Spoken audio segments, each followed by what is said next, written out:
Yo, what's going on, ladies and gentlemen? It is your boy Ace back with another Madden 20 Alphabet Online head-to-head gameplay. Today we have none other than the New York Giants, and we're actually going up against New Orleans Saints, who we actually did in yesterday's video. If you guys haven't seen that, make sure to check it out. It's a pretty interesting video. I kind of introduced this new way that I'm going to start doing these videos, and that's how we're going to start off every video from now on. Before we get into the video, guys, if you aren't already subscribed, make sure to hit that subscribe button, and even leave a comment, just trying to basically tell me how to make this series even better.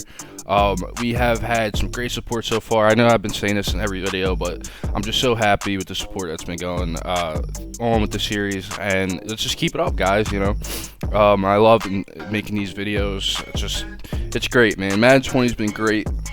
I've been trying to get back into Ultimate Team. Like I mentioned in the last video, I'm probably going to be making an Ultimate Team series sooner or later, even though it's kind of towards the end of the cycle. In a couple months we'll be getting Madden 21, if that's even what they call it. You never know. But hey, let's get right into the video, guys. The first thing we are going to talk about is some free agency signings that the Giants have made so far, the less notable ones, and then we'll go into the bigger ones. So let's start off with some of the ones that I could just list off a few names that they've signed so far. Let's start with Cameron Fleming, an offensive tackle. Next one, Colt McCoy, quarterback, probably going to be the backup to Daniel Jones. So they get a great backup cornerback in Colt McCoy. It's been one of the longest veterans at backup quarterback for a while now. So they definitely have a great backup in Colt McCoy now. They went ahead and they extended Leonard Williams. If they didn't extend him, I'm pretty sure they placed a tag on him. So they'll probably get a contract on sooner or later. Levine Toilolo, a tight end, and Kyler Fackrell, who is a linebacker. And there's also one more, Cody Core, who is a receiver. And that's the less notable signings. And there's two main signings that I want to talk about. Pretty much just really good signings, to be honest with you. I mean, they, out of the entire NFC East, it's been a great battle between the New York Giants and the Washington Redskins on who's having a better free agency. And to be honest, man, as an Eagles fan, I'm kind of getting scared.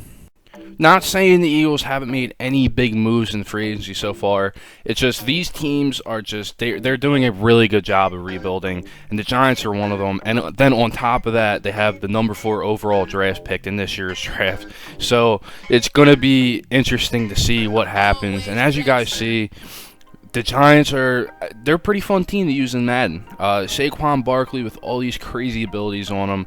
Saquon is the future, man. As an Eagles fan, it does worry me a little bit because Saquon Barkley is the real deal. He's from Penn State. That's my boy, man. When he got picked by New York, it hit different. It definitely hit different. But let's get right into these signings. Enough talking about Saquon. It's kind of making me upset just even thinking about it. But hey, let's get into these two signings. The first one we're going to talk about, we're going to keep the theme of talking about the offense. And the Giants went ahead and made a good pickup by pretty much signing running back Dion Lewis to be the backup to Saquon Barkley. And if he's not a backup, he's going to be a great utility player, great pass catching running back. He's just great in every situation. He could be a third down back. He's definitely a very versatile player. Great signing for them. It just adds another aspect of offense to their game and to help Daniel Jones grow more. To be honest with you guys, Daniel Jones, I didn't know. I didn't trust in him. The media was really making this kid look like he was going to be a bust, and then he just came and he just balled out. And I mean, hey, he does look like the future for the New York Giants. And I like Daniel Jones. I think he's going to have a great sophomore season. It's a shame we didn't get to see a little more of him last year. Eli played a couple of games, and then it was the Eli. It's pretty much the Eli farewell tour.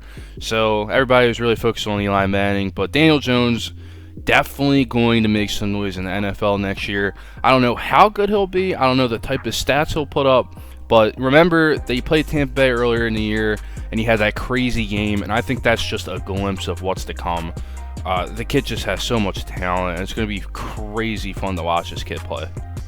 All right, now let's move on to the defensive side of the ball. The Giants made a great signing, and I'm going to be honest, I don't know how this guy wasn't signed day one of free agency. He's definitely one of the more underrated cornerbacks in the NFL. If you guys already know who I'm about to talk about, then you know.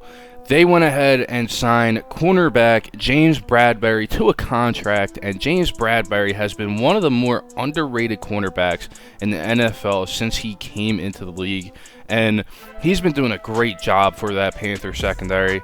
And it's crazy to see him go, to be honest. James Bradberry, he's going to be good. He's going to be great. The Giants fans, you guys are getting a great pickup for that secondary.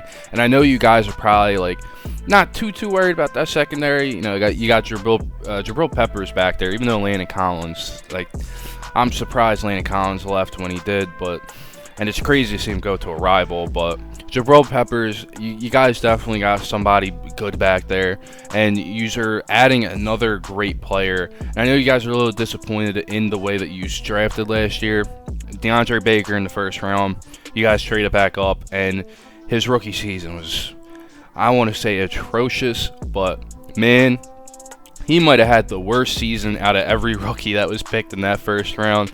And he talked all that smack before he got drafted, saying he's the best cornerback and this and that. He was the first cornerback picked in the draft. And, oh, man, it's just he did not play good. DeAndre Baker is from Georgia. He got drafted out of Georgia, and to be honest, he was pretty good in Georgia. So it's kind of weird to see him not translate to the NFL. I don't know what's wrong with him. Giants fans, you can let me know.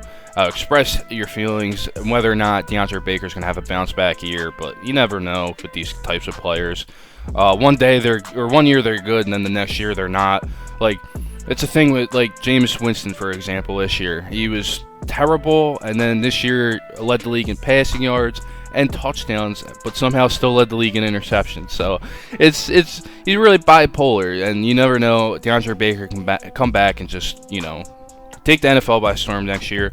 But that's all I have for this video, guys. If you enjoyed it, make sure to hit the thumbs up button. Leave a comment to help me pretty much come up with ideas for this channel. Of course, I know I'm coming out with Ultimate Team. I'm going to put a lot of effort into that for you guys. This series is going to be coming to an end pretty soon. We're in the 20s now. It's crazy.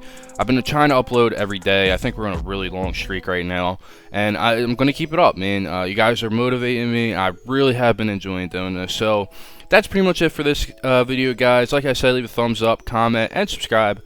It's your boy Ace. I'll see you in the next one. Peace.